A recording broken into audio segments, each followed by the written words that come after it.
যে যত কথাই বলুন, আজকে দেশকে ভালোবাসি বলেই রাজনীতি করি। এখানে কোনো পাওয়ার কোনো বিষয় নাই, মন্ত্রী এমপি বা টাকা বা পয়সা সেটা বড় কথা না। আজকে রাজনীতিকে যারা কুলুষিত করেছে তারা রাজনীতিবিদ না। আমি তো শেখ হাসিনাকে রাজনীতিবিদ বলবো না, ফ্যাসিস্ট। একটা দলের প্রধান হয়েছে, তাতে কি হয়েছে? সেটা পরের সব আমলাদেরকে নিয়ে চলছে, কোন রাজনীতিবিদ তার সাথে ছিল না। ইভেন আওয়ামী লীগের রাজনীতিবিদরাও তার সাথে ছিল না। এই কারণেই আজকে দেশের এই অবস্থাটা থেকে ফিরে আনতে হলে আমাদের জাতীয় ঐক্যটা যাতে বিনষ্ট না হয় সেটার জন্য চেষ্টা করতে হবে। এখনো অনেকে চেষ্টা করছে যে আমাদের মধ্যে একটু বিভেদ সৃষ্টি করে আবার ওই আগেরটাই ভালো ছিল এটা বলা যেতে চায়, কিন্তু আগেরটা ভালো ছিল না, কখনোই ভালো ছিল না। স্বাধীনতার পরে ৭২ থেকে ৭৫ আমরা দেখে কি শিখি নাই? এই দেশের মানুষকে না খাওয়ায় মারছে, এই দেশে কিভাবে তলাবিহীন চুরি হয়েছে, এই দেশের মানুষের মাল সম্পদ সবকিছু দখল করছে, সেটা আমরা ভুলে গেছিলাম। এই আওয়ামী লীগকে তো আমরা দেখছি যে কিভাবে রাজনৈতিক নেতা কর্মীদের হত্যা করছে।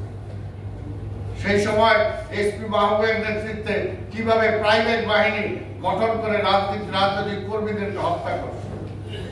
একই নাই, কিন্তু আওয়ামী লীগের তো কোনো পরিবর্তন হয় না। ওই যে কুকুরের লেজ আপনি যতদিনই খাপের ভিতরে রাখেন, ছাড়লে ওটা আবার বাঁকাই হয়ে যাবে। এখানে পরিষ্কার, একদম পরিষ্কার থাকতে হবে। যদি আপনারা মনে করেন এই দেশটাকে আপনাদের বসবাসযোগ্য করতে চান একটা নাগরিক হিসাবে, তাহলে অবশ্যই মনে রাখতে হবে যে ওইটা ওরা এই দেশের জন্য রাজনীতি করে না, তারা কখনো আপনার পক্ষে আসবে না।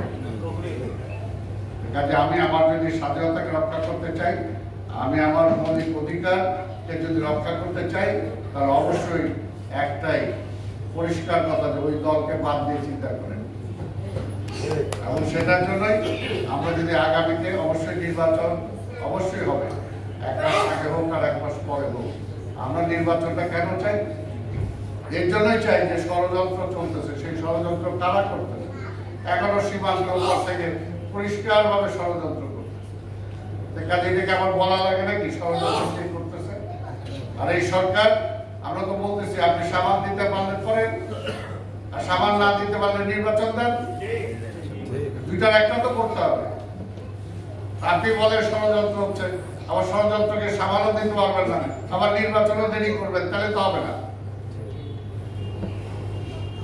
কাজে আমরা আজকে পরিষ্কার আপনাদের যে সমস্ত ন্যায্য যে সমস্ত দাবি আছে, আমি তো যেহেতু আপনাদের সাথে জড়িতই হয়ে যাচ্ছি, আমি যেহেতু মোহাম্মদপুর, আদাবর, শেরেবাংলানগর সিট থেকে নির্বাচন করবো, এবং আপনাদের দোয়ায় যদি জয়লাভ করি, তাহলে তো আপনাদের প্রতিনিধি হিসাবে আমার দায়িত্ব আপনাদের এই দাবিগুলো পার্লামেন্টে উপস্থাপন করা।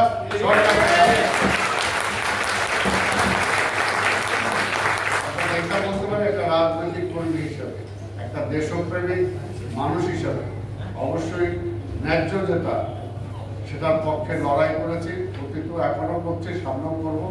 আর বৈষম্যের বিরুদ্ধে তো লড়াই অবশ্যই অবশ্যই একটা মানুষ হিসাবে আপনার যতটুকু প্রাপ্য এটুকু অন্তত বলতে পারি, যতটা আমার এলাকায় মোহাম্মদপুরে কোনোভাবেই আপনাদেরকে রিহ্যাবিলিটেট করা ছাড়া আপনাদের জায়গা কেউ নিতে পারবে না। কষ্টই আছে, সেখানে আপনাদের ঐক্যবদ্ধ থাকতে হবে এবং ওই যে বললাম শত্রু মিত্রটা চিনতে হবে। ওই যে মাঝে মাঝে যায় ওই শত্রুর গলায় চুমা দিলে হবে না, ওইটা চুমা দিলে হবে না।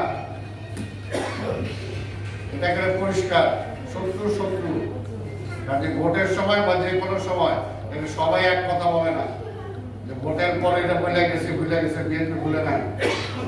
আর আওয়ামী লীগকে যদি মনে করে থাকে তাহলে তো ছ্যাক খাবেনি, আওয়ামী লীগের বিশ্বাস যদি করে দেখেন তাহলে ছ্যাক খাবেন। এখানে বিশ্বাস করার কোনো কারণ নেই। তা আমি আমার বক্তব্য দীর্ঘায়িত না করে আপনাদের সবাইকে ধন্যবাদ জানাই এবং অবশ্যই আমি বিশ্বাস করি যে আজকে সাদাকাত ফাকরু ভাই যে লড়াই শুরু করেছে, তার এখন তার ছেলে সেই লড়াই করছে। আমি বিশ্বাস করি আপনাদের লড়াই